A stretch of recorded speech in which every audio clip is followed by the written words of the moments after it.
Rogue One, A Star Wars Story, is the first of a planned series of standalone films in the Star Wars cinematic universe.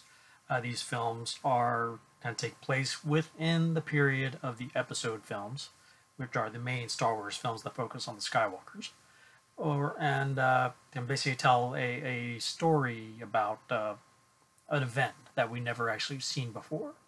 And Rogue One uh, basically takes the opening crawl from Episode 4, New Hope, and basically presents us with the battle that is mentioned in the crawl, where the rebels have a victory against the Empire, and during that battle, they manage to steal the plans to the Death Star, a powerful weapon. And Rogue One, A Star Wars Story, tells that story. And the film literally drops you right into it. And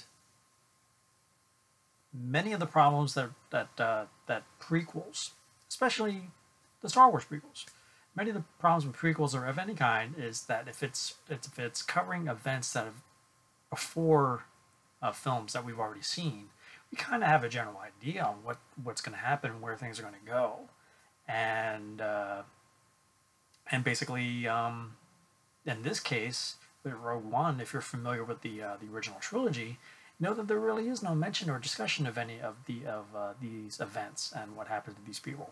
So it's no far gone conclusion to presume that most of these people are gone, and this is going to be their story on how they heroically stole the Death Star plans and sacrificed their lives. That's a total presumption, and basically it's just with that in mind, it's up to the filmmakers, which are Gareth Edwards, who directed this one, and Tony Gilroy, Chris Weitz, who wrote the screenplay and story from John Knoll. It's up to them to basically just present us with an engaging story to enrich Episode 4 with this moment in Star Wars history.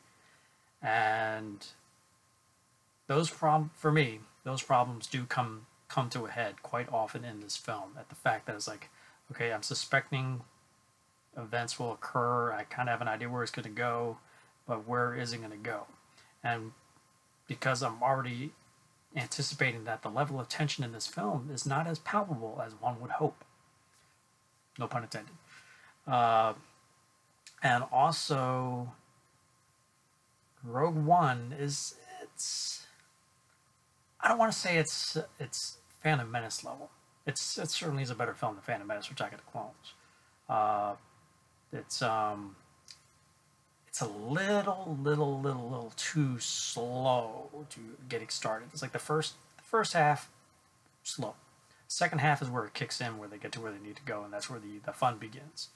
But even with all the dramatic battles that we're witnessing, there's a lot of cool stuff that goes on in this film. It's just that the drawbacks are just too great that I didn't love Rogue One as much as I was anticipating or hoping. The story wasn't as engaging, and it didn't. I wasn't emotionally invested in any of these characters, which is kind of unfortunate. And so when all kinds of craziness, whether it be a tragedy or something else happens, it's like I really didn't feel much of anything. Almost into the same level that spoilers, sorry, of when Han Solo was taken out by Kylo Ren. I really didn't. It was so telegraphed and unexpected that I didn't really feel much of anything. And Han Solo was my favorite character. But like I said, in this one, it's possibly the reason why I'm like not kind of down on this, because I watched Star Wars Rebels, the animated show on Disney XD, and I love the show. It's in its third season, and if you haven't seen it, you should start watching it. And that show, in the first handful of episodes, effectively established those characters that I really fell in love with these characters. But here, you don't spend enough time with them, or even give enough time to actually get to know them or enjoy them. They're almost like archetypes, I should say. And sure, they pull out some cool stuff, but I've seen this before in other Star Wars films or iterations in the animated series of Clone Wars or Rebels, and done much more effectively.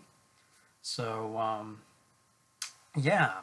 So, on grand overall, I mean, most of the performances are pretty good. Some of the performances that just seemed like unnecessary. Like the Saw Gerrera part with Forrest Whitaker, that was cool that they brought that. For those who don't know, that character was brought back from Clone Wars. I didn't really buy into all of that. The character arc for Galen Erso, played by Mads Mikkelsen, is fine. And Felicity Jones as a Jen Erso, she's really good.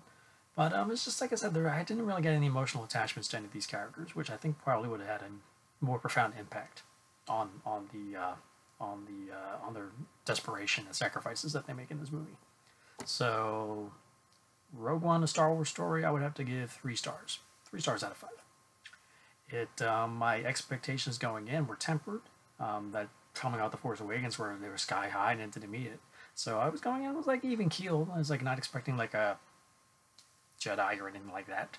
But it did not meet even my tempered expectations. So I mean, it's okay, but I would have to give it a soft 3 stars out of 5. So, if you like the spoiler-free review, please hit that like button below. So, have you seen Rogue One? What did you think? There will be a spoiler review coming up in a couple of days. I just wanted to make sure everybody had an opportunity to see the film. So, if you'd like, please wait for my spoiler review if you want to check it out. So, please let me know what you think of the film. And if you haven't already subscribed to my channel, please do, so you can stay on top of my trailer reactions, new reviews, retro reviews, and any other fun things I put on the channel. And also remember to hit that bell button so you can get the notifications on when it happens. So until next time, my friends, may the Force be with you.